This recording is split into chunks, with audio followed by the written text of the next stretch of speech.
अरे फिल्टर के पानी में चढ़ल जवानी में रात भर एकरा भी गईनी हो तो भोरहरी में छान के साड़ी में ए राजा खाए ला लैनी हो। ए फिल्टर के पानी में चढ़ल जवानी में रात भर एकरा भी गईनी हो तो भोरहरी में छान के साड़ी में ए राजा खाए ला लैनी हो। अरे मनवा उदास तनी ठीक कैल राजा जात बड़ ऐसे का छोड़ के हई नावे तोहरा दोनों बादाम रजऊ आवो मिसिए के खाल चाहे फोड़ के हई नावे तोहरा दोनों बादाम रजऊ आवो मिसिए के खाल चाहे फोड़ के। तो जी भैया आप सब कैसन बानी जा और हमारा आशा रहेला पूरा विश्वास रहेला कि आप लोग मस्त हो खब जा, खुश हो खब जा, स्वस्थ हो खब जा, तंदुरुस्त हो खब जा। और हम बानी आप सबके आप लोग के भोजपुरी गायक व गीतकार नीतीश सिंह सबके हम प्रणाम करतनी। ए भैया आपन आशीर्वाद हमरा ऊपर बनौले रही जा और रउआ सबके बीच में बहुत ही कम पैसा में बहुत ही कम से कम चार्ज में हम ही ज़बरदस्त भोजपुरी सॉन्ग लेके आ गइल बानी। और बहुत ही लाजवाब सॉन्ग बा, पति पत्नी के मैटर बा।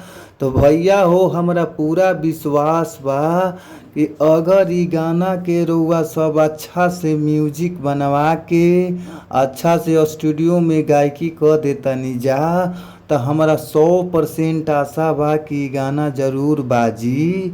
अजी भैया रउआ सब अच्छा गावतानी जा, अच्छा बजावतानी जा, फिर भी रउआ सबके अच्छा मैटर गाना नइखे मिल पावत। तो रउआ सबके घबराए के ज़रूरत नइखे। अच्छा मैटर पावे खातिर हमारी यूट्यूब चैनल के सब्सक्राइब कर लीजा, जौना यूट्यूब चैनल के नाम बाटे भोजपुरी संगीत लिरिक्स। तो हमारा यूट्यूब चैनल के सब्सक्राइब करके घंटी के बेल आइकन जरूर दबा लीजा।